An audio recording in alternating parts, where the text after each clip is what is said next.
기도드리겠습니다.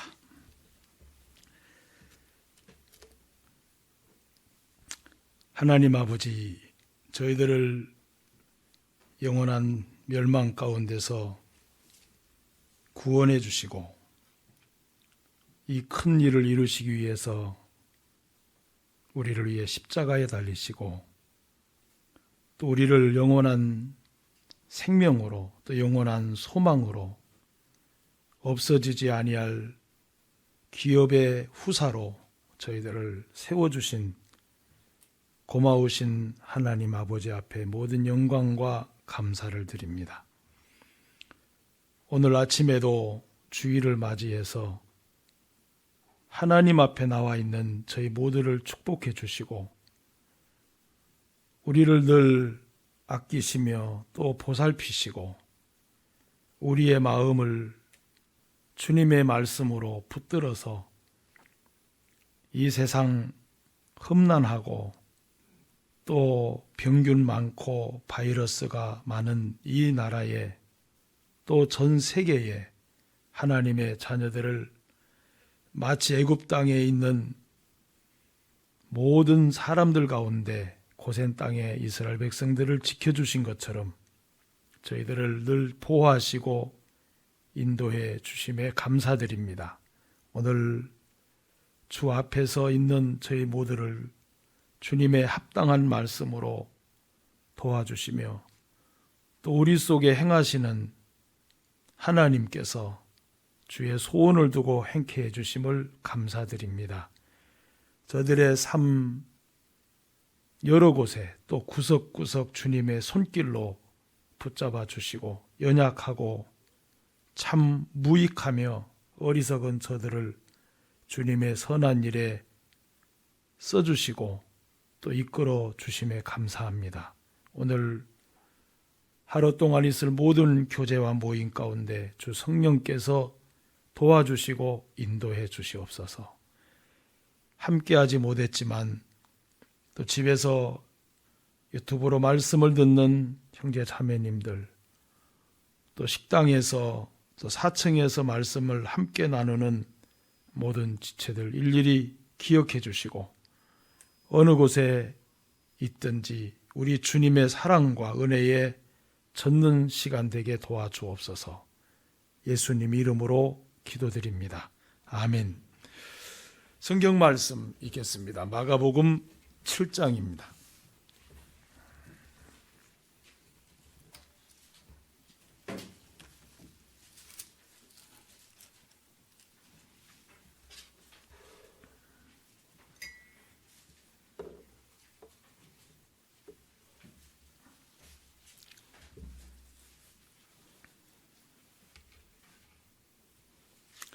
마가복음 7장 1절 말씀 읽겠습니다.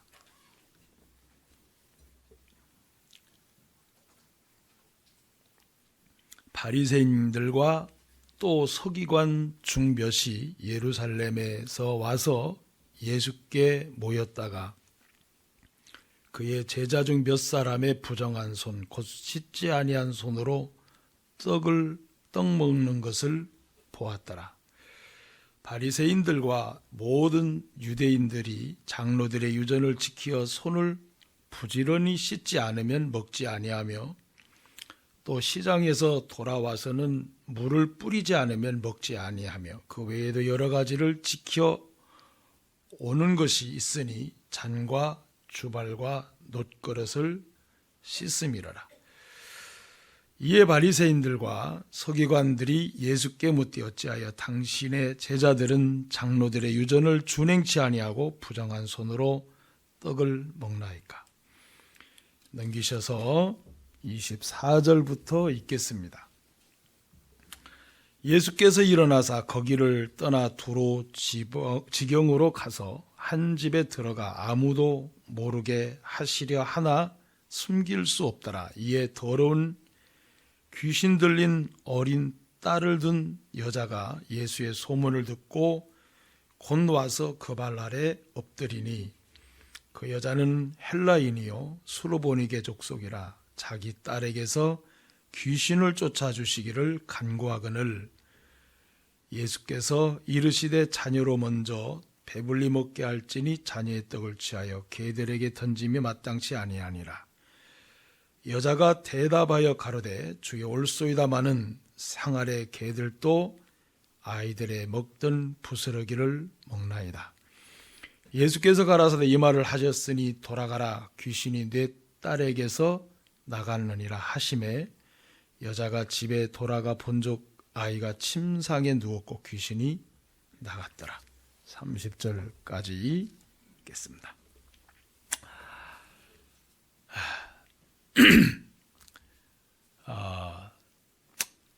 이 예수님께서 이렇게 2000년 전 이 성경을 기록할 그 당시에 2000년 전으로 올라가서 기록된 말씀이지만 우리하고 어떻게 이렇게 그 합당하고 또 우리에게 어떻게 이렇게 비춰볼 수 있는 거울과 같은 참 너무 귀한 말씀이라는 마음이 참 마음이 듭니다. 자, 여기 먼저 이 7장 24절에 보시면 예수께서 일어나사 거기를 떠나 두로 지경으로 가서 라는 말씀으로 24절 한 단위가 이제 시작이 되는데 예수님께서 일어나사 거기를 떠나. 왜 예수님께서 떠나셔야 될까? 그리고 다른 곳으로 옮겨셔야 될까? 자, 이게 참 성경을 보면 볼수록 너무 신기하고 또 예수님의 걸음이 너무 의미가 참 많은 걸음이라는 것을 참 많이 느낍니다. 왜냐하면 왜 예수님께서 그곳에서 계속 머물러서 일을 하시고 말씀을 하시고 하나님이시니까 능력이 많으시고 전능하신 분인데 왜 일을 안 하시고 거기서 떠나 다른 지방으로 가셨을까?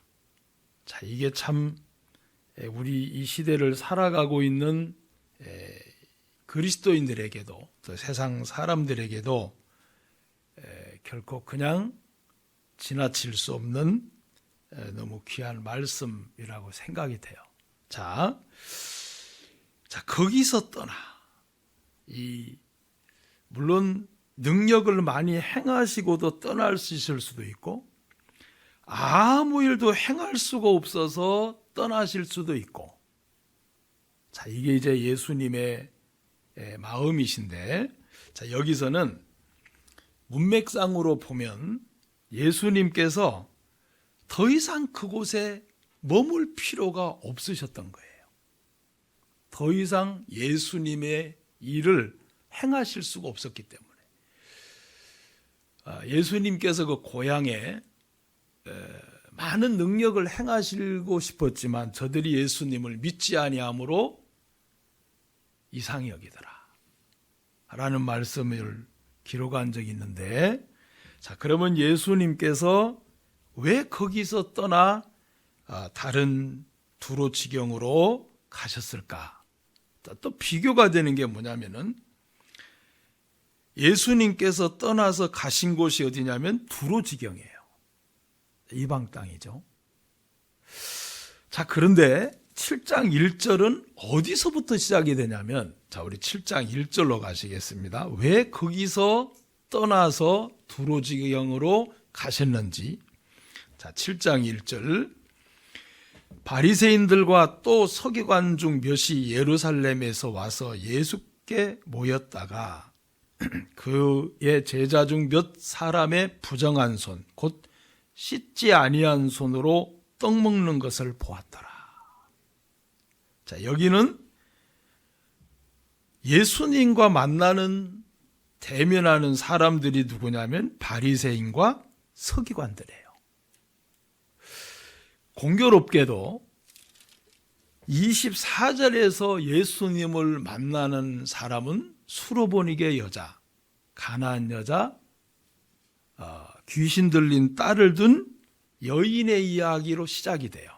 자, 하나님께서 성경을 기록하실 때 이렇게 두 가지의 모습을 가지고 있는, 두 종류의 모습을 가지고 있는 사람을 등장을 시켜서 예수님께 똑같은 예수님, 똑같은 주님을 만나지만 한쪽에는 주님께서 아무 일도 할 수가 없고 한쪽에는 주님이 가지고 있는 능력을 행하실 수가 있는, 한쪽에는 예수님을 비방하고 판단하고 예수님을 하나님으로 받아들이지 못하는 무리가 있고, 또 한쪽에는 예수님을 메시아로 받아들이는 한 종류의 사람을 등장시키고, 왜 하나님께서는 같은 성경 안에, 같은 장에 이렇게 예수님을 만나는 사람을 두 모습으로 비교해서 기록하셨을까? 자, 그것은 이들의 이야기가 아니라 2000년 전에 기록된 말씀이지만 이 시대에 살아가고 있는 많은 세상의 사람들 가운데 1절에 속한 사람, 뒤에 있는 24절에 속한 사람, 이렇게 나눠서 생각을 하고, 또 하나는 왜 1절에 속한 사람에게는 예수님이 떠나서 다른 곳으로 가야만 되는지를 이들의 마음을 알아서 발견해야 되고, 또 24절 속에 나와 있는 이 여인에게는 예수님이 그냥 떠나지 않고 능력을 행하고 역사를 하고 그 자리를 떠나시는, 주님의 발자취를 남기고 떠나시는 일을 하고 계실까? 그 이유가 도대체 뭘까? 자, 우리가 이 부분을, 하나님께서 이 말씀을 기록할 때는 이 두 종류를 비교해서 여기에 앉아 있는 여러분의 마음이 나는 1절부터 있는 사람인가? 아니면 나는 지금 24절부터 있는 사람에 속해 있는 사람인가? 자, 그거를 예수님은 우리 개인에게 비춰주시고 가르쳐주시고 또 우리 자신이 교훈을 받기 위해서 이렇게 7장 속에 두 종류의 모습을, 두 사람의 모습을, 똑같은 예수님을 만나지만 너무 다른 모습으로 예수님을 대하는 이들의 모습을 잘 기록해 놨습니다. 자, 먼저는 그러면 예수님께서 왜 거기서 떠나 두로지경으로 가셔야 되는가? 자, 도대체 이들을 예수님은 어떻게 대했길래, 또 이렇게 대하는 이들의 마음의 이유가 또 뭘까? 자, 그것까지 좀 생각해 보고 우리가 뒤로 넘어갔으면 좋겠습니다. 자, 여기에 바리새인과 서기관들을 예수님이 계셨는데, 이 계신 곳은 지금 게네사렛에서 병자들을 고치고 있었어요. 근데 예루살렘에서 예수님이 계신 곳까지 와가지고, 자, 이들이 예수님과 함께한 제자들을 보면서 눈에 딱 들어온 게 있었어요. 뭐가 딱 눈에 들어왔냐면, 예수님의 제자들은 왜 손도 안 씻고 밥을 먹지? 요즘 같으면 우리나라에 온 유대인들이라면 아마 우리나라 사람들 볼 때 이 사람들 유전 잘 지키네, 아마 그랬을 것 같아요. 그죠? 여러분 손 자주 씻으세요? 엄청 잘 씻죠, 그죠? 저도 난생 이렇게 손을 많이 씻는 때가 없는 것 같아요. 원래 그렇게 씻었어야 됐는데 워낙 이제 코로나가 이제 와서 저도 밖에 나갔다 오면 일단 어디로 가냐면 세면대로 가요. 일단은. 그리고 제 집무실에서 말씀 준비하고 뭐 이 교자다가 집에 식사하러 가면 일단 어디로 가냐면 화장실로 들어가요. 그리고 일단 손부터 씻어요. 근데 분명히 내가 집무실에서 씻었어요. 그리고 깨끗해요. 근데 나오는 동안 벌써 제 손꼬리 만졌죠? 교회당 만졌죠? 교회당 문 고리 만졌죠? 그 다음에 차 운전했죠? 걸어갈 때도 있지만, 그리고 올라가면서 엘리베이터 탔어요. 그리고 눌러야지요? 제 집 문 고리 만져야죠? 그러니까 일단 들어가면 어디로 가요? 화장실에 들어가서 제가 좋아하는 손세정제, 아이 깨끗해, 그거 아세요? 아이 깨끗해. 아시나요? 아직도 모르시는 아이 깨끗해. 그 세균까지 소독하는 아이 깨끗해. 이제 그걸 좀 좋아하는데, 그걸 씻고 밥을 먹어요. 제가 이걸 보면서 아마 예수님 제자들과 예수님이 계셨을 때는 아이 깨끗해가 없었던 것 같아요. 그리고 예수님께서 워낙 바쁘게 다니셨기 때문에, 예수님이 바쁘니까 제자들도 바쁘셨겠죠. 당연하죠. 그러다 보니까 식사를 할 때에 손을 씻을 겨를이 없이 그냥 먹었던 것 같아요. 자, 그럴 수 있어요, 없어요? 제가 이걸 보면서 고무장갑이라도 그때 있으면 좀 갖다 드릴 걸. 일회용 장갑 있잖아요. 손 씻기 싫으면 일회용 장갑을 끼고 이렇게 먹을 때가 있는데, 자, 이걸 보고 이제 유대인들이 제자들에 대해서 판단하는, 근데 제자들만 판단하는 게 아니라 누구까지도? 예수님까지도 판단하는 생각이 들어왔어요. 근데 무서운 거는 여기에 손을 씻고 안 씻는 게 문제가 아니라 3절을 잘 보셔야 돼요. 바리새인들과 모든 유대인들이 장로들의 뭐라 그랬죠? 유전이라고 돼 있어요. 자, 이게 참 무서운 겁니다. 손을 씻고 안 씻는 게 문제가 아니라 유전을 지키느냐 안 지키느냐. 이것이 유대인들의 마음속에 너무 깊이 높이 세워졌었다는 거예요.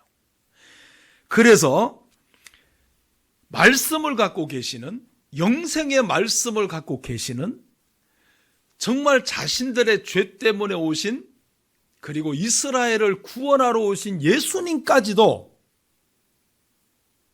장로들의 유전 앞에 아무것도 아닌 거예요. 이게 참 무섭다는 겁니다.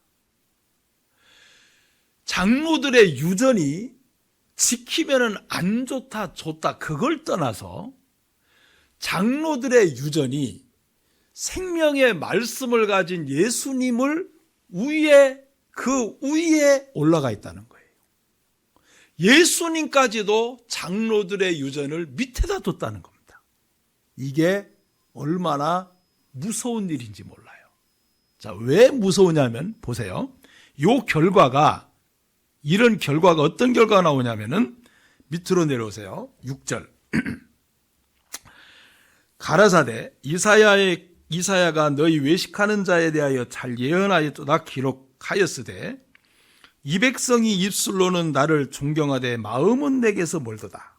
사람의 계명으로 교훈을 삼아 가르치니 나를 헛되이 경배하는도다. 너희가 하나님의 계명을 버리고 너 사람의 유전을 지키느니라. 잘 보세요. 장로들의 유전을 손을 씻고 안 씻는 게 문제가 아니라 장로들의 유전을 예수님보다, 말씀보다 높여놨을 때 어떤 결과가 오냐면 입술로만 하나님을 존경하고 마음은 하나님에게서 너무 멀어져 있는 이런 결과가 나온다는 거예요. 그러면 자, 들어보세요. 유대인들의 장로들의 유전에다가 코로나를 갖다 놓고 코로나를 예수님보다 말씀보다 위에다 갖다 딱 얹어놔. 지금 유대인들의 상태가 이 상태죠? 그럼 코로나를 예수님보다 말씀보다 높이 올려놔 버리면 입술로만 하나님을 공경하고 마음은 아무 상관없는 거예요. 자, 요거를 하나님께서 우리들에게도 굉장히 큰 교훈을 주시는 거예요. 자, 코로나만 그런 게 아니에요.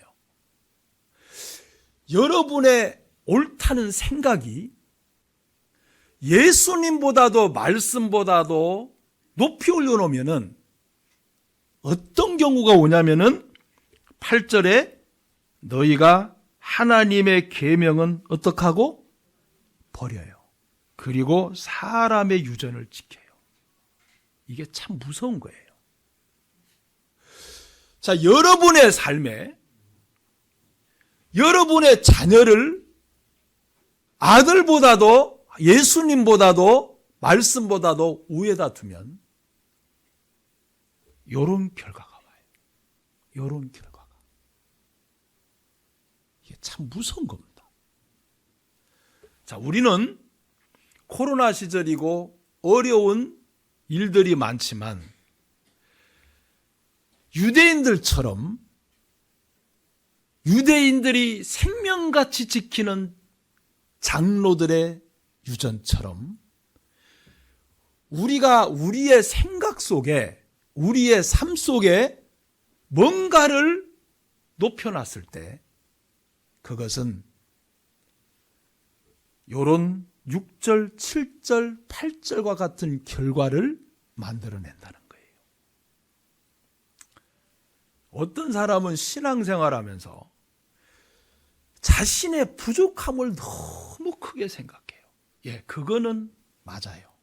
그렇게 해야 되지만 그것도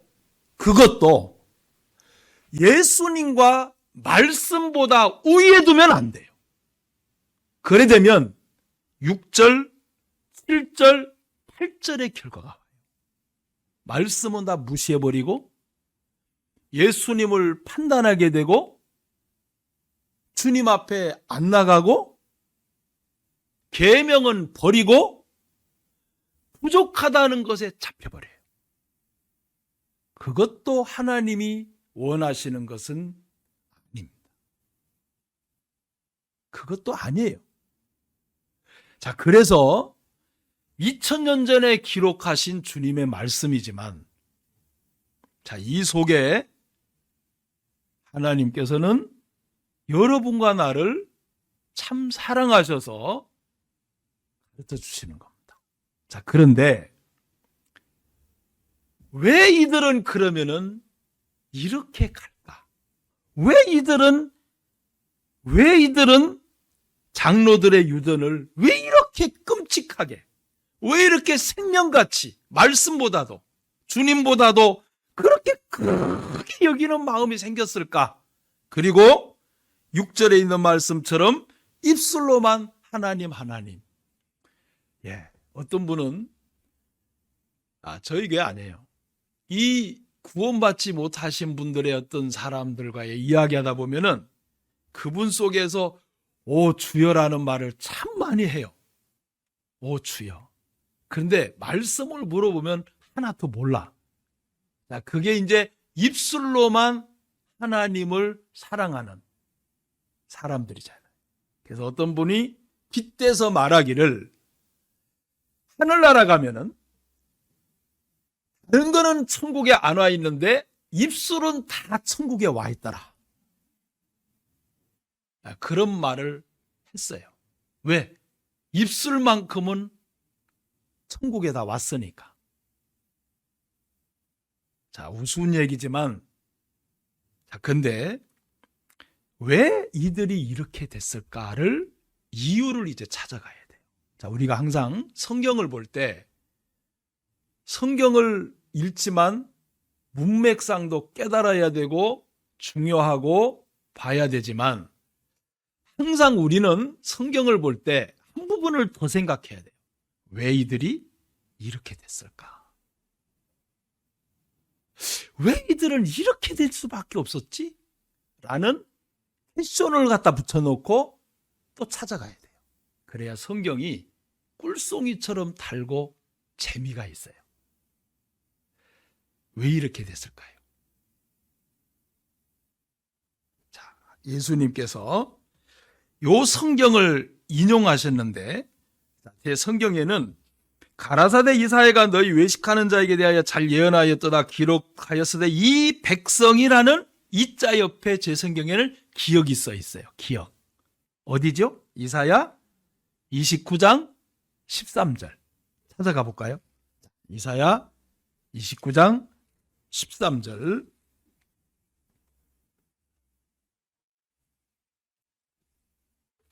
이사야 29장 13절. 주께서 가라사대, 이사야 29장 13절, 주께서 가라사대 이 백성이 입으로는 나를 가까이하며 입술로는 나를 존경하나 그 마음은 내게서 멀리 떠났도다. 그들이 나를 경외하면 사람의 계명으로 가르침을 받았을 뿐이라. 자, 요 말씀을 예수님이 그대로 인용하신 거예요. 자, 그러면 예수님은 하나님이시라는 게 너무 분명하신 게 구약의 39권의 말씀이 다 어디에 있어요? 예수님 마음 안에 다 있어요.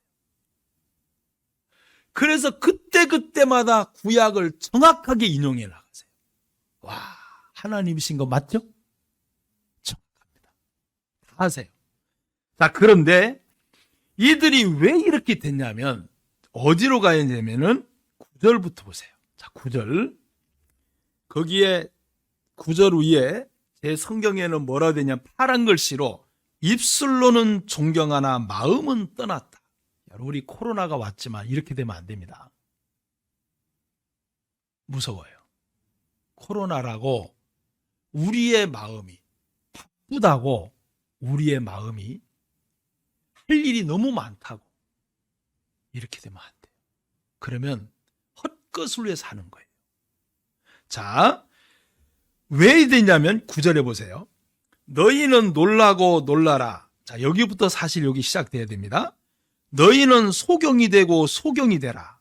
그들의 취함이 포도주로 인함이 아니며 그들의 비틀거림이 독주로 인함이 아니라. 여러분, 술 취한 사람 보셨어요? 네. 삼내에는 술 취한 사람이 저도 한 번씩 봐요. 제가 제 집무실에서 한 10시경, 거의 9시 넘어, 반 넘어 한 10시경 가까이일 때 제가 주로 나가는데, 일과를 마치고 물론 이제 가면서 하루 일과 동안 있었던 일, 아침에 출근할 때 기도했던 일, 또 집에 가면서 걸어가면서 하루 일과 동안 주님이 인도해 주시고 감사하고 참 은혜로웠던 것을 감사하면서 마무리 기도하면서 가요. 근데 그 기도를 깨는 분이 한 분이 있었어요. 술 치신 분이. 나는 자기를 좋아하지도 않는데 자꾸 나한테로 오는 거예요. 물론 본인도 취했어. 술에 취했죠. 여러분, 술에 취하니까 걸음걸이가 빤듯해요. 절뚝발이처럼 방향이 흐트러져요. 흐트러져요. 근데 보세요. 본인은 몰라요? 알아요? 몰라요. 알면은 저한테로 안 오죠. 근데 저한테로 자꾸 붙더라고요.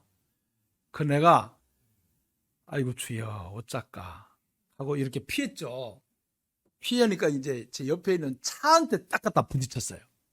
그런데 이분이 너무 또 재밌는 건 내가 피했다고 화를 내더라니까. 내가 언제 자기 좋아한다 그랬나? 자, 이게 취한 사람이에요. 취한 사람. 취한 사람은 자기가 걸어가고 있는 길이 안 보여. 그리고 자기가 지금 뭘 하는지를 몰라요. 이게 취한 사람이에요. 유대인들은 어디에 취해 있어요?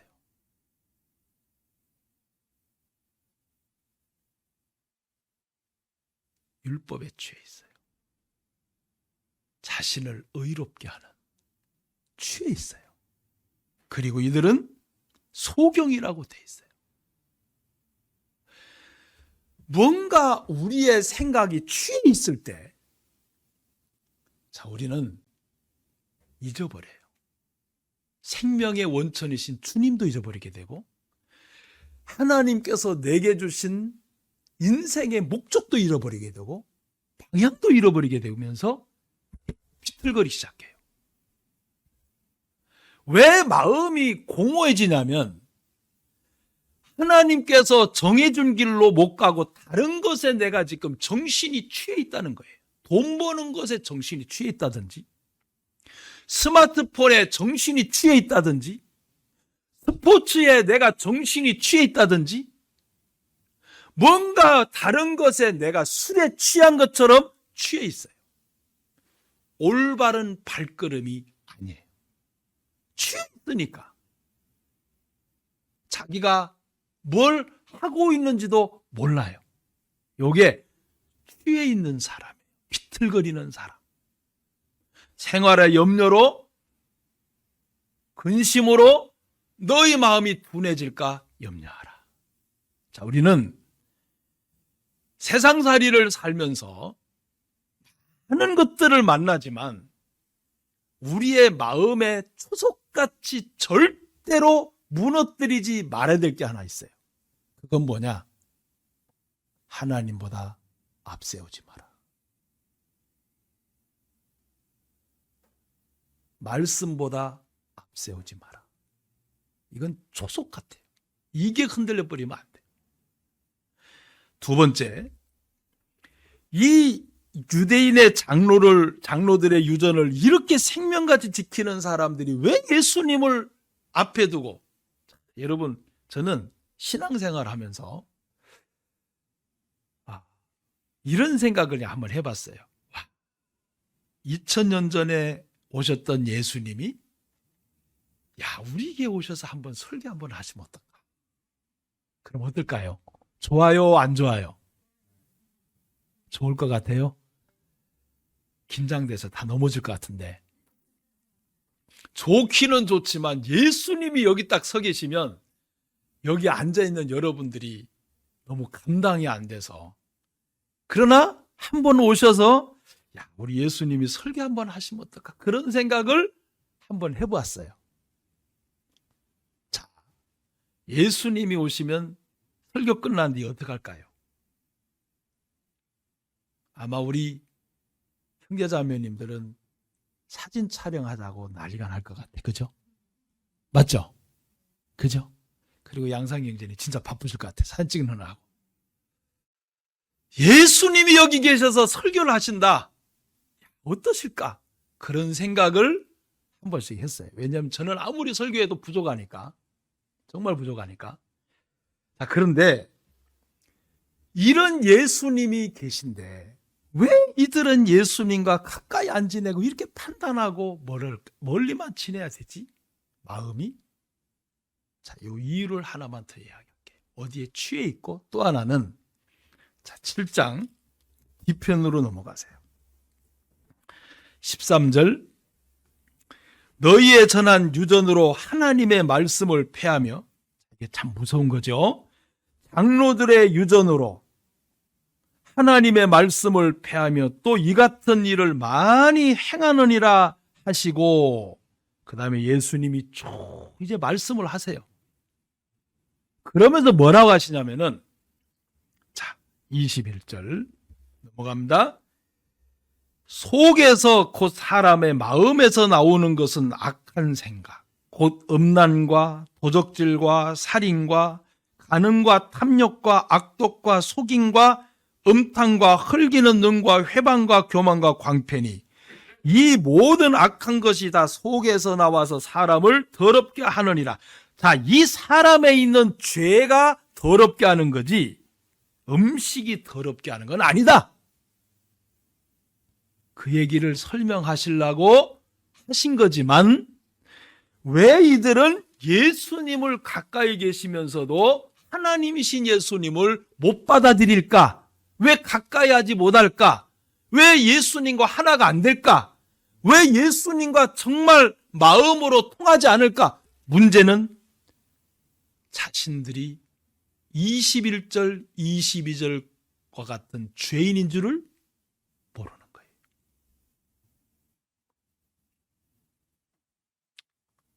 예수님이 얼마나 답답하시겠어요? 얼마나 답답하시겠어요? 너희들은 지금 장로들의 유전을 강조하지만 그것 때문에 말씀을 버리는데 너희들은 도대체 하나님 앞에 어떤 사람인지를 너무 모르는구나. 너희들이 이런 마음을 가지면 영원한 멸망이야. 너 참 답답하다.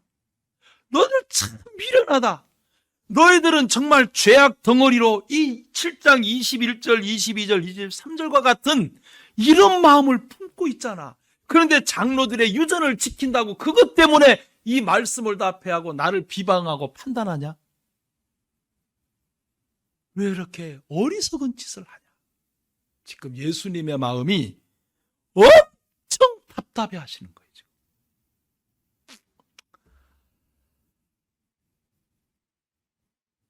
자, 이들이 입술로만 하나님을 존경하고 마음이 주님과 멀 이유는 자신들이 속에 자신들의 마음이 이렇게 악한 자라는 걸 모르는 거예요. 안 보이니까. 모르니까 생명 대신 주님이 안 보이는 거예요. 제가요, 이 설교 속에 기도 부탁 겸 좀 하고 싶은데, 제 친구 하나가 있는데, 진짜 오래된 친구입니다. 국민학교 때부터 정말 친한 친구였어요. 가는 노선이 달라서 가끔 한 번씩 만나고 통하고 끝났는데, 엊그저께 수요일 날 제가 우석대학교 한바이씩 도는데 이상하게 하나님께서 자꾸 그 친구한테 연락을 하고 싶은 거예요. 마지막 연락했을 때가 언제냐면은 5년 전 제가 브라질에 있을 때 그 딸내미가 박람회에 물건을 갖고 왔었어요. 그래서 저한테 연락이 왔길래 딸을 만나고 식사를 대접해주고 그렇게 반갑게 해준 적이 있었어요. 그리고는 다시 또 소식이 끊겼어요. 근데 수요일 날 정말 전화하고 싶은 거예요. 왜 그렇게 생각을 하는지 모르겠어요. 하나님 주셨죠. 그래서 전화기에 그 친구 이름을 딱 쳤어요. 왜냐하면 얼마나 친하냐면 걔가 있는 곳 내가 있어요. 내가 있는 곳은 그 아이가 있었어요. 그래서 부모님들이 그 아이가 안 보이면 저한테 연락을 해요. 제가 안 보이면 저희 부모님들은 걔한테 연락해요. 그러면 둘이 항상 있어요. 정말 짝꿍 중에 짝꿍이었어요. 걔는 공부도 잘하고 머리도 뛰어나고 너무 활동성도 많고 그런 애고 나는 아주 얌전하면서 조용했어요. 그러니까 둘이가 잘 어울렸던 것 같아요. 남이 없는 게 있는 거니까. 그러다가 이렇게 노선이 바뀌었죠. 저는 전도인으로 그 아이는 한국전력으로. 그리고 이제 세월이 정말 많이 지났습니다. 수십 년이. 그런데 중간중간에 전도를 참 많이 했던 것 같아요. 구원받아야 된다. 구원받아라. 너 하나님 모르면 너 멸망이야. 안 돼. 제가 15년 전에 뉴질랜드에서 그 친구가 호텔을 운영하고 있었는데 그 호텔을 갔었어요. 그 부부를 앉혀놓고 정말 심각하게 이야기를 했어요. 구원받아야 된다. 구원받아야 된다. 지옥을 안 믿길래, 야 세원아, 지옥이 진짜 뜨거운 데거든. 안 가봤는데 어떻게 알아? 그래? 마침 거기에 가스가 있어서 제가 가스불을 탁 켰어요. 그래 내가 걔 손을 잡고 이리 와봐. 뭐 하려고? 이리 와봐. 나는 너를 사랑하니까 너를 지옥불에 보낼 수는 없고 지옥 체험은 한번 해줄게. 그래서 손을 끌고 가스레인지 켜놓은 걷다가 갖다 들이댔어요. 나보고 막 얘가 화를 내면 막 야이, 죄송해요, 야이 뭐 야이 친구끼리니까 막 말이 막 나오죠. 야이 막 미쳤냐 하고 막. 미친 게 아니고 정상이다 이놈아. 네가 미쳤다 이놈아 지금. 그런데 이제 그 옆에 있는 와이프도 뭐 하시는 거예요 지금 우리 남편은. 오죽 답답하면 내가 이러겠어요? 오죽 답답하면? 두 분이 다 거부했어요. 그리고 15년 전 정도에 끊겼고 5년 정도의 딸 때문에 통화를 했어요. 그리고 이제 지난 수요일 날 또 통화를 하게 된 거예요. 근데 이제 전화를 안 받아서 왔는데 문자를 보냈어요. 야, 어디 있냐 너. 말씀 끝나고 집에 가서 전화기를 딱 열어보니까 메시지가 왔어요. 야, 브라질에서 와서 연락 좀 해야지. 당장 내가 전화를 했어요. 10시 반에. 그래 뭐 잘 있었냐 이래저래 하는데 너 어디 있냐 그랬어요. 친구가 반말합니다. 너 어디 있냐? 너 삼내에 있지 그러더라고. 나는 삼내에 있어. 그러니까 삼내 잘 알지. 네가 어떻게 알아? 내 그 옆에 살거든. 어딘데? 전북대학교 옆에. 네가 왜 거기 와 살아? 3개월 됐어. 왜? 왜 여기 와 사는데? 하니까 작년에 휘장을 수술했는데 끄트머리 꼬리 부분이 아니라 머리 부분에 문제가 생겼어요. 그래서 12지장까지 다 잘라버린 거예요. 그리고 위장하고 작은 창자를 여놓은 거예요. 음식도 마음대로 많이 못 먹어. 12시간 수술한 거예요. 자기 말로 한 번 죽었다가 살아나니까 기가 팍 꺾이더래. 그 뒤에 또 문제가 생겼어요. 간 쪽인 거 뒤에 또 문제가 생겨서 수술을 또 한 번 했대.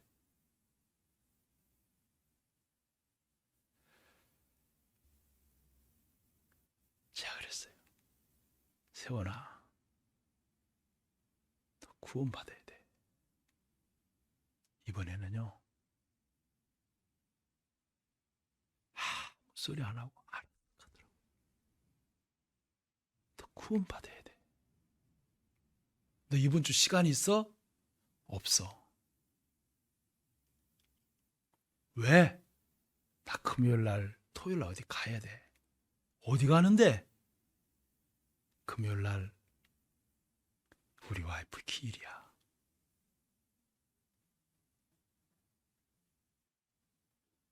너 뭐라 그랬냐 지금?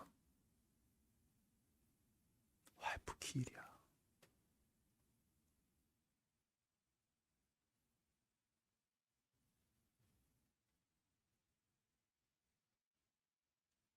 내가 그때 뭐라 그랬냐?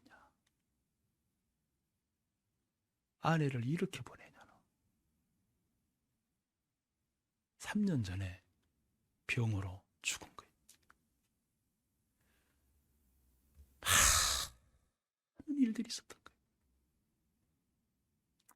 저는 그 친구를 볼 때마다 이 친구가 지옥에 가면 나를 뭐라 그럴까? 날 뭐라 그럴까? 친구가 지옥에 가면 저를 보고 이를 갈면서 나 욕 안 하겠어요? 욕 안 하겠어요? 나쁜 놈. 너는 내가 여기 올 줄 알았잖아. 네가 나한테 전도를 안 하냐? 그래, 네가 전도할 때마다 내가 거부했지. 그래도 그걸 치는구나. 이 나쁜 놈아. 어떻게 나한테 이럴 수가 있냐? 지옥에서 이를 갈면서 이욕 안 하겠냐고. 그게 난 생각이 많이 났어요. 나쁜 놈이라고.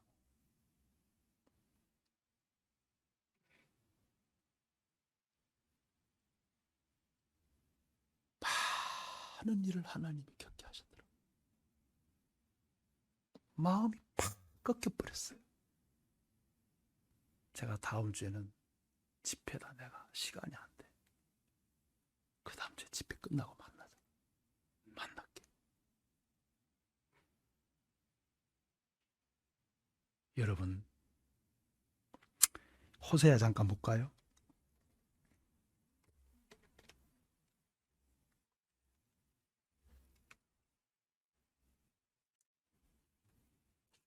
호세아 2장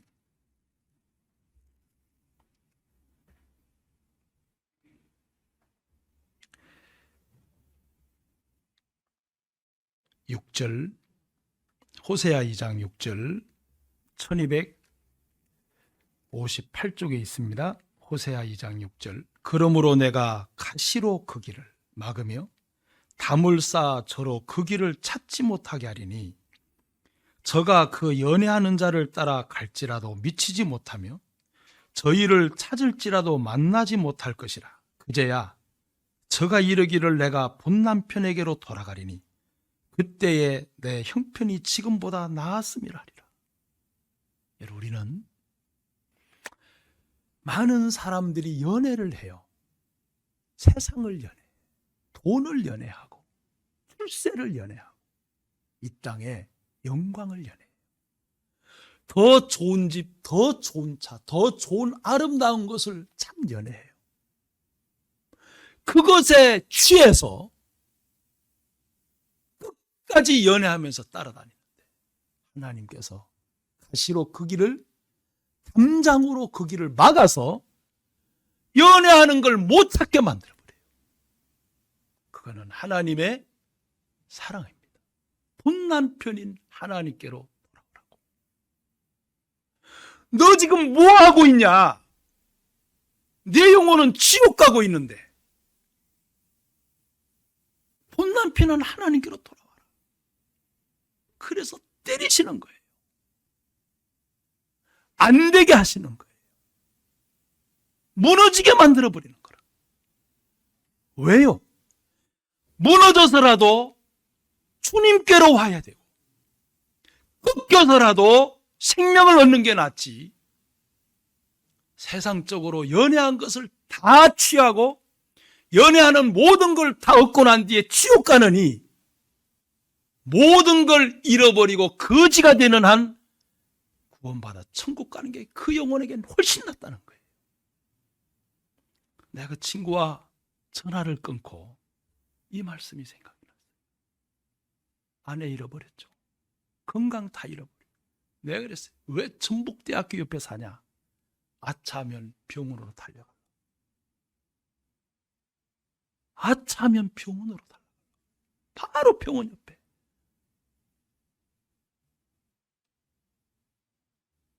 참 불쌍하죠. 하지만 더 불쌍한 건 구원을 안 받는 건 더 불쌍하잖아요. 자, 우리가 이 시대를 살아가면서 여러분의 영혼이 지옥 가는 게 커 보이고 다른 사람의 영혼이 지옥 가는 게 작아 보이면 그건 안 됩니다. 분명히 여러분 주위에 여러분들이 입술을 안 벌렸기 때문에, 기도를 안 해줬기 때문에 구원을 못 받는다면 우리에게 책임 많아요. 그리고 그 사람은 지옥 가서 평생 여러분 보고 욕할 겁니다. 이를 갈면서. 우리는 온갖 수모와 온갖 부끄러움과 온갖 고통과 온갖 괴로움을 다 만나더라도 전도해야 돼요. 왜요? 그것이 그 영혼을 정말 사랑하는 겁니다. 결국에는 끝에 가면 지옥 가서 우리 욕할 거예요. 그래도 그렇지. 네가 그래도 그렇지. 내가 그렇게 했지만 어떻게 네가 그럴 수가 있냐. 내가 여기 올 줄 뻔히 알면서 그래 안 하겠어요? 우리는 전도하는데 어떤 수모와 어떤 부끄러움과 어떤 체면과 어떤 자존심이 문제가 아니고 모든 걸 다 뛰어넘어야 됩니다. 그것이 하나님 앞에서 우리에게 주신 본분이에요. 여러분들이 전도하면서 당하는 모든 어려움과 고통은 하나님이 배로 갚아줄 겁니다. 상급 주실 거예요. 자, 우리 마가복음 7장으로 갑니다. 자, 이들은 이렇게 할 수밖에 없었던 예수님 앞에 이런 모습을 가질 수밖에 없었던 모습은 장로들의 유전에 취했고 또 하나는 자기가 누군지를 몰라. 이렇게 죄가 많은데 너무 모르는 거예요. 예수님을 가까이 못하는 겁니다. 자, 구원받고도 우리는 우리 마음의 육신의 마음이 바뀐 거 아니에요. 구원받고도 우리의 죄악의 성품은 그대로 있어요. 왜 우리는 기도하고 말씀을 계속 찾아가야 돼요. 선한 것을 찾기 위해서. 선한 것이 내게 나오게 하려고. 주님의 것이 내게서 나와야 되니까. 내 속에 생명이 나와야 되고 생명을 건지는 마음이 나와야 되는데 그 마음이 나오고 그 마음을 사모하는 게 누구죠? 아까 찬양 특성처럼 우리는 더러운 육체뿐인데 주님께 드릴 것은 주님을 사모하는 마음뿐입니다. 누가 주님을 사모해요? 누가? 내가 더러운 이 죄의 성품을 갖고 있는 나의 속에서는 선한 것이 나올 수 없는 내 육체 속에서는 선한 것이 결코 나올 수 없는 정말 더럽고 추한 인간인 걸 알면 날마다 선한 것을 사모하게 돼 있어요. 누가 말씀을 사모해요? 말씀 안 해도 내 마음에 주님의 마음이 형성되나요? 말씀이 안 해도 내 마음에 주님의 생각이 젖어드나요? 말씀이 아니어도 내 마음에 주님의 생각과 주님의 뜻을 나타낼 수 있나요? 우리 스스로에게는 안 나옵니다. 우리는 죽을 때까지 다리기 때문에.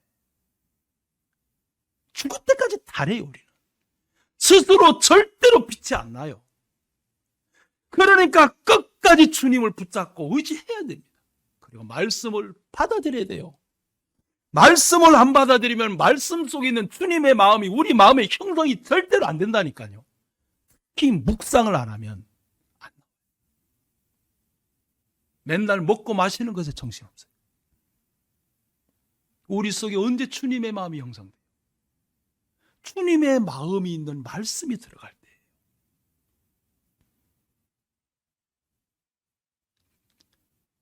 예수님이 24절입니다. 예수께서 일어나서 거기서 떠나. 거기 있을 필요가 없어요. 서기관과 바리새인들에게 더 이상 있을 필요가 없는 거예요. 더 할 수가 없어. 일을 할 수가 없어요. 왜요? 자기의 모습을 모르는 사람들 앞에 예수님 어떻게 더 이상 말을 하겠어요? 거기서 떠나셨어요. 거기서 떠나. 자, 어디로 가셨어요? 두로지방으로 가신 거예요. 그리고 한 집에 들어가셨고 아무도 모르게 하시려고 숨었었어요. 자, 그런데 25절에 보시면 이에 더러운 귀신 들린 어린 딸을 둔 한 여자가 예수의 소문을 듣고 곧 와서 그 발에 엎드리니, 자, 1절에 있는 바리새인과 서기관들의 태도하고 이 여인의 태도하고 똑같은가요? 다른가요? 왜요? 이 여인은 알았어요. 자기가 죄인인 거를. 자기가 누군지를 알았단 말이에요. 그러니까 보세요. 한 여자가 자, 25절. 이에 더러운 귀신 들린 어린 딸을 둔 한 여자가 예수의 소문을 듣고 뭐라고 그랬죠? 곧 와서. 자, 이게 뭐예요? 자, 이게 어떤 마음이 이 여인의 마음속에 있는 거죠? 예수의 소문을 듣고 곧 와서. 자, 오늘 구역 모임합니다. 소문을 듣고 곧 와야 돼요? 다음에 해야 돼요? 별로 대답이 없으시네. 곧 와야 돼. 자, 곧 오는 사람은 누굽니까? 나는 말씀이 아니면 죽는다. 그 사람은 곧 와요. 여기서 이 여인이 소문을 듣고 곧 왔다는 건 뭘 이야기하죠? 예수님을 간절히 따라합시다. 기다렸다. 기다린 거예요. 정말 기다린 거예요. 예수님 왜 안 오세요? 그리고 예수님은 그 여인을 이미 봤어요? 안 봤어요? 봤어요. 그리고 거기서 떠나 예수님이 두루치방으로 오신 거는 이 여인을 진짜 보고 싶어요? 안 보고 싶어요? 왜요? 여러분 보세요.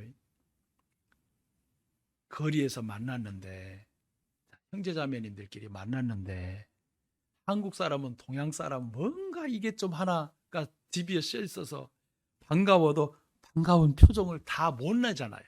근데 브라질 분들은 그냥 모르는 사람도 아미고야, 봉지야. 그냥 아침에 그냥 만나면 봉지야예요. 알든 모르든 얼굴을 알든 모르든 새긴 적도 없든 무조건 봉지야. 그 다음에 무조건 헤어지면 보아인 오지야. 저녁에. 한국 분들은 엘리베이터에서 만나서 인사하면 요즘 더 싫어하죠. 말하지 마. 침 튀겨. 코로나인 줄 모르냐. 근데 형제 자매님들이 거리에서 만나면 아이고 자매님, 아이고 형제님 안녕하세요 하고 팍 달려와서 반가운 게 좋아요. 어디가? 그러는 게 좋아요. 에이? 자, 어느 집에 신방을 갔는데 목사님 뭐 신발도 안 신고 막 맨발로 뛰어나는 게 좋아요? 왔어요? 하는 게 좋아요? 뭐가 좋아요? 뭐가 좋냐니까요.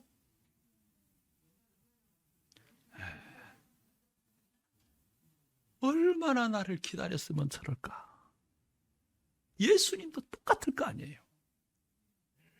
똑같은 거예요. 예수님이 숨기려고 하는데 거기까지 찾아온 거예요. 보세요. 이방인 여자죠. 가나안 여자죠. 수르보니게 여자죠. 이방인이 유대인을 가까이 하는 게 상종인 걸 알아요. 안 된다는 것도 알아요. 하지만 그걸 다 뛰어넘을 수 있었던 것은 뭔가 힘이 있었다는 거예요. 그보다 그걸 뛰어넘을 수 있는 뭔가의 힘이 여인의 마음속에 받치고 있는 거예요. 자, 그런데 예수님께서 자, 여기보다 자, 어디를 보시냐면은 마태복음 7장으로 가보세요. 15장으로 가보세요. 마태복음 15장 조금 더 자세히 나왔으니까 마태복음 15장 21절 예수께서 거기서 나가사 두로와 시돈 지방으로 들어가시니 가난한 여자 하나가 그 지경에서 나와서 소리질러 가는데 주 다윗의 자손이 나를 불쌍히 여소서 내 딸이 흉악히 귀신 들렸나이다 하되 자, 이 여인이죠. 자, 이 여인이 주님을 정말 기다렸던 것은 이유가 있어요. 자기는 죄인인 걸 한 거라. 예수님이 개 취급을 하는데도 안 떠나요. 뭔 취급이요? 개 취급. 왜요? 자기는 그보다 더 못한 뭐라고요? 죄인이라는 거. 이방인이라는 거라. 하나님 백성이 아니라는 거예요. 알아요. 자기의 모습을 깊이 아니까 주님이 기다려질 수밖에 없죠. 여러분 언제 주님이 간절히 여러분의 마음에 사모가 되는가요? 나를 불쌍히 여기소서 하는 상황이 될 때. 지금 그 카톡에 식구 때문에 계속 문자가 올라오는 가정 있잖아요. 얼마나 간절하고 얼마나 주님 앞에 불쌍히 여김을 입고 싶겠어요. 자, 아무것도 할 수 없는, 인간의 힘으로는 더 이상 방법이 없는, 인간의 노력으로 해결이 안 되는 그 상황에 자신은 처한 겁니다. 근데 이 여인이 다윗의 자손이여 메시아여 나를 불쌍히 여기소서. 당신은 메시아입니다. 왜냐하면 메시아는 다윗의 자손으로 올 줄 알았기 때문에. 메시아에 그랬는데 여기서 23절 보세요. 예수는 한 말씀도 대답하지 아니하셨어요. 와, 자 우리 시편 볼까요? 시편 22편 요 말씀 접어놓으시고 시편 22편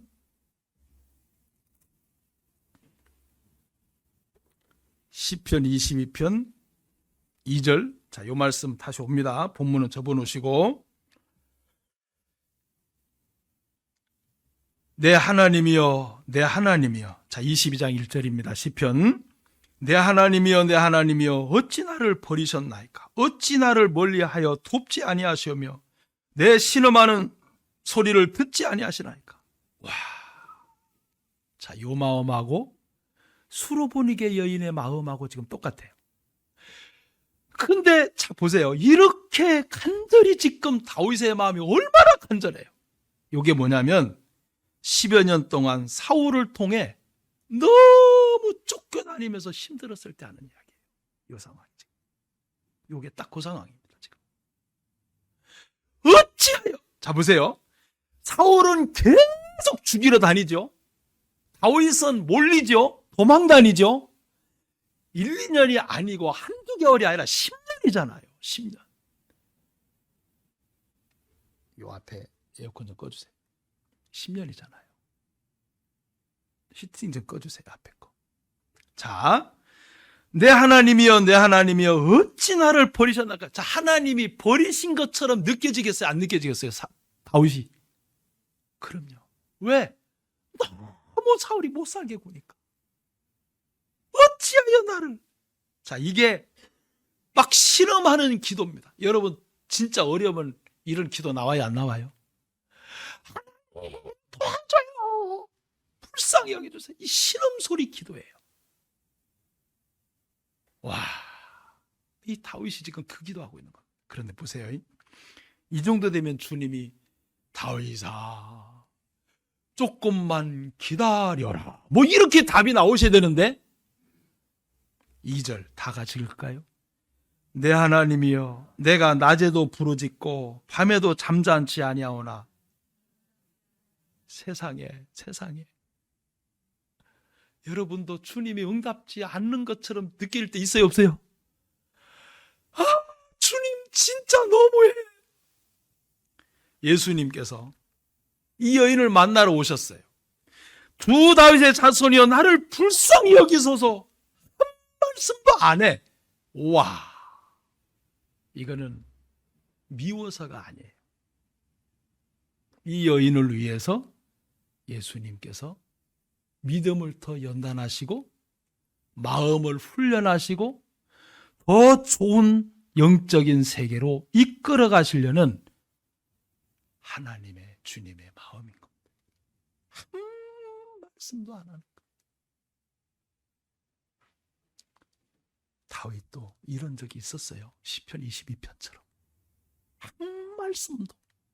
자, 그런데 한 말씀도 대답 안 했을 때 본문으로 가셔서 제자들이 와서 청하여 말하되 그 여자가 우리 뒤에서 소리를 지릅니다. 보내셔서 빨리 그거 좀 보내주세요. 제자들은 항상 예수님의 마음과 너무 멀어. 자, 그때 예수께서 자 24절 15장 24절 마태복음 대답하여 가라사대 나는 이스라엘 집에 잃어버린 양에게는 다른 데로 보내심을 받지 아니하였노라. 너 이스라엘 백성 아니잖아. 이방인이잖아. 가난한 여자잖아. 너 나하고 상관없어. 나는 이스라엘 집이 먼저 구원받아야 돼. 그것 때문에 나 복음 보내줬어. 보냄받은 거야. 자, 그러니까 여자가 와서 25절 예수께 절하며 가로되 주여 저를 도우소서. 이야, 대단해요, 안 대단해요? 예? 우리는 벌써 어디서 나가 떨어져요? 한 말씀도 대답 안 할 때 나가 떨어지죠. 에이씨, 될 대로 되라. 그러면 안 됩니다. 두 번째, 잃어버린 양에게로 다른 데로 보내심을 받지 않았다. 주여, 저를 도우소서. 도와주세요. 당신이 아니면 도울 자가 없어요. 그 다음에 예수님이 또 말씀하시죠. 26절, 대답하여 가라사대 자녀의 떡을 취하여 개들에게 던짐이 마땅치 아니하니라. 자, 이 원어를 보니까 이 당시에 유대 나라의 개는 진짜 지저분하고 더러운 거예요. 그런데 다행히 헬라어 성경을 보니까 이 개가 예수님이 무시해서, 이 여인이 진짜 더러워서, 이 여인이 진짜 싫어서가 아니라 똑같은 쾌논인가라는 개인데 요 여인에게 개는 애완용 개로 표현했더라고요, 헬라어에. 제가 그래서 그렇죠, 예수님이 무시할 리가 없죠. 애완용 개로 이 표현을 하신 거예요. 이해가세요? 애완용 개. 자, 그래서 자녀의 떡을 취하여 개들에게 던짐이 마땅치 아니하니라. 여자가 가로되 주여 올소이다마는 개들도 제 주인의 상에서 떨어지는 부스러기를 먹나이다. 와, 내 믿음이 크다. 자, 여기에 우리가 좀 정리를 좀 합시다.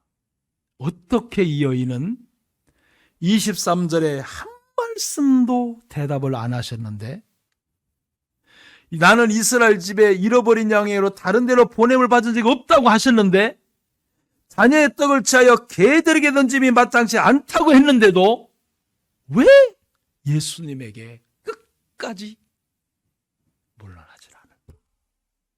이 이유가 뭐예요, 이거? 도대체 이 마음이 뭐예요? 도대체 이 모든 걸 뛰어넘는 이 마음이 도대체 어디서 나온 거냐는 거예요. 어딜까요? 도대체. 자, 우리가 예수님을 따라가되 이 마음으로 따라간다면 내 믿음이 크도다갈 거예요. 야, 너 진짜 대단하다. 나를 그렇게 신뢰하냐? 나를 그렇게 믿냐? 너에게는 나밖에 없네. 와, 그럼 내가 도와줘야지. 내가 그러면 너와 함께 해줘야지. 너는 나밖에 없는데. 자, 이 마음이 어디서부터 이 여인은 형성이 됐을까요? 자, 답은 여기 있습니다. 27절에 보세요. 예수님이 자녀의 떡을 취하여 개들에게 던짐이 마땅치 아니하니라. 여자가 가로되 따라합시다. 주여 올소이다. 그런데 개들도 어디요? 그래요. 예수님, 저 주님 말씀대로 개예요. 저 죄인이거든요. 예수님 말씀대로 저는 개예요. 그런데요, 주인이 있는 개거든요. 그 주인이 누구냐면요, 당신입니다.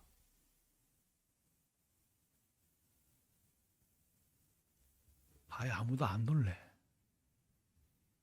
다 알았어요. 여러분, 이게 예수님 마음에 흡족하셨겠어요? 싫었겠어요? 흡족했어요. 예수님 맞아요. 저 개예요. 그런데 당신이 주인인 개라고요.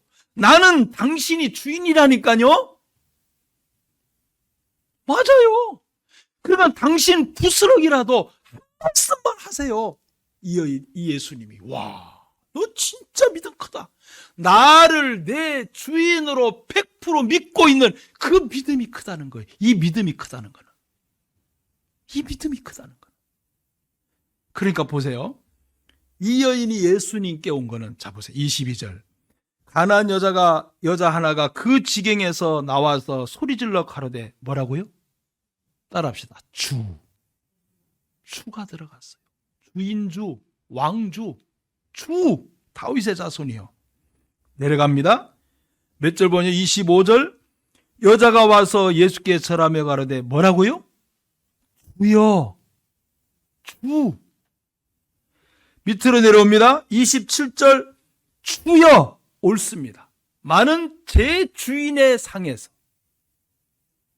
여기서 예수님에게는 이 여인은 주인이에요. 주인. 자, 여러분. 여러분의 주인은 누구세요?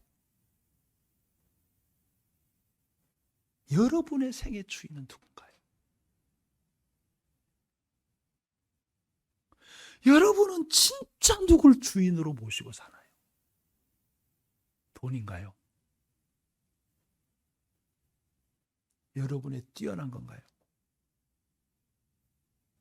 정말 여러분 마음 중심의 주인이 누구예요? 자, 우리는 이 부분을 마음에 좀 생각했으면 좋겠어요. 제가 미국에 있을 때 한 형제가 맨하탄에서 직업을 갖고 있었었는데 세탁소 딜리버리, 세탁소에서 세탁물을 다 깨끗하게 해놓으면 주인집에 갖다 주는, 맨하탄에 아파트들이 너무너무 많으니까. 근데 이 형제가 세탁물을 들고 주인집에 갖다 주러 맨하탄 거리를 걸어가는데 앞에 개가 한 마리가 가고 있는 거예요. 근데 그 개를 보니까 너무 더러워. 너무 추해. 그리고 엄청 말랐어. 그래서 그 개를 쳐다보다가 개줄을 따라가서 딱 보니까 그 개를 끌고 가는 게 거지네.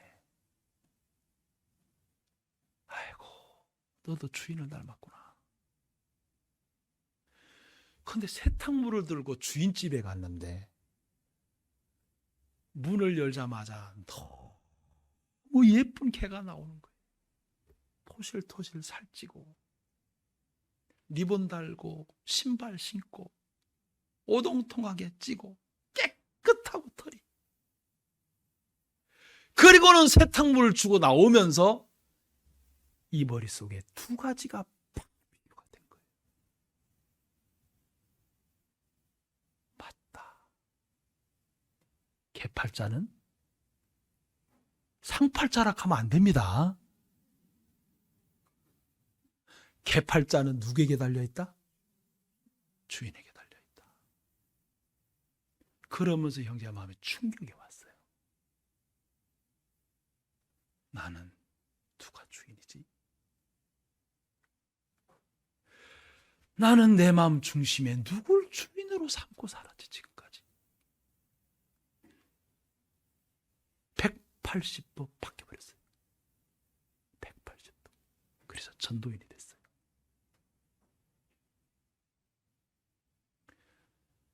여러분, 순간의 선택이 10년을 좌우한다 하는데 우리는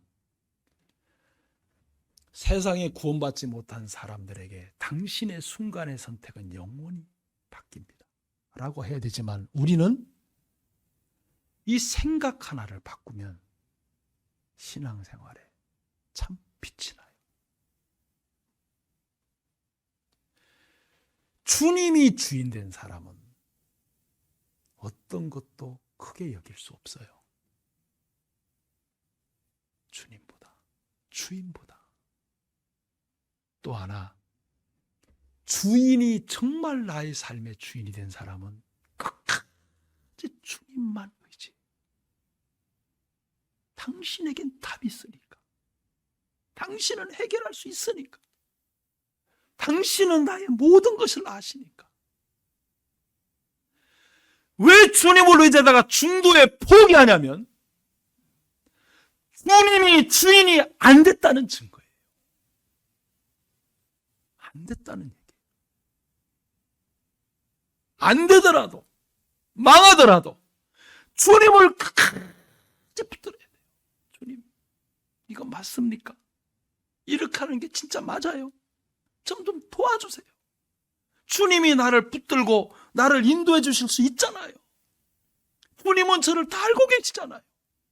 제 형편 다 알고 계시잖아요. 여러분, 왜 우리가 주인을 끝까지 안 붙드냐면 내 마음 중심의 주인이 다른 거예요. 다른 거예요. 그것은 예수님께서 기뻐하는 마음이에요. 진짜 아닙니다.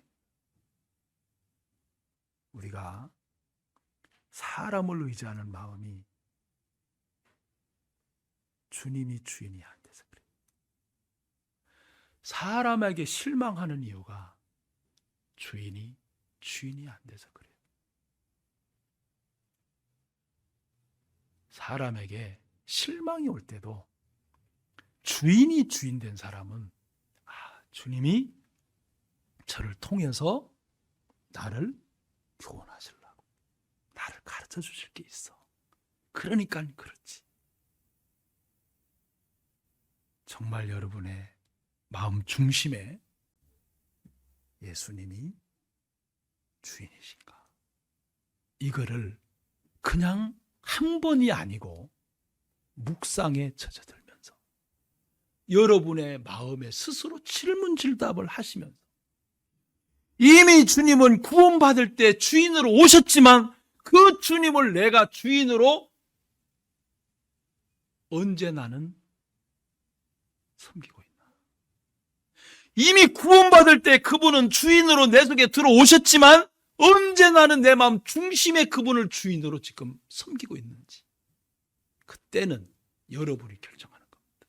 이미 오신 주님이지만 냉장고에 장을 봐서 많이 갖다 넣어놨지만 먹을 때 여러분 거지 냉장고에 있는 건 내 거 아니에요. 먹어야 내 거예요. 주님은 구원받을 때 이미 여러분 속에 들어오셨어요. 그러나 그분이 여러분의 삶의 주인인 것처럼 살아가는 건 여러분 스스로가 결정해야 되는 겁니다. 자, 오늘 이 마태복음, 마가복음 7장에서 두 종류의 사람을 표현하셨어요. 자, 여러분은 누군가? 여러분은 어느 쪽에 있는 사람인가? 그리고 나는 주님을 어떻게 생각하고 사나를 생각하면서 우리 삶에 정말 주님이 주인이 되셔서 어떤 것도, 어떤 문제에도 주님으로 은혜롭게 복된 삶이 되기를 기도합니다. 기도드리겠습니다.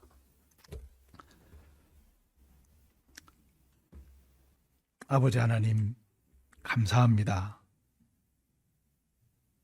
하나님께서 저희들을 사랑해 주시고 도와주시고 함께해 주셔서 이 시간 이때까지 우리를 붙들어 주신 것 감사합니다.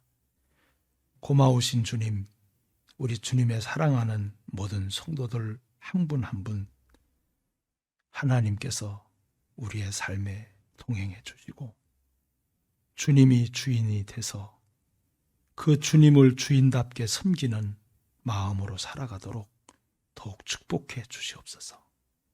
예수님 이름으로 기도드립니다. 아멘.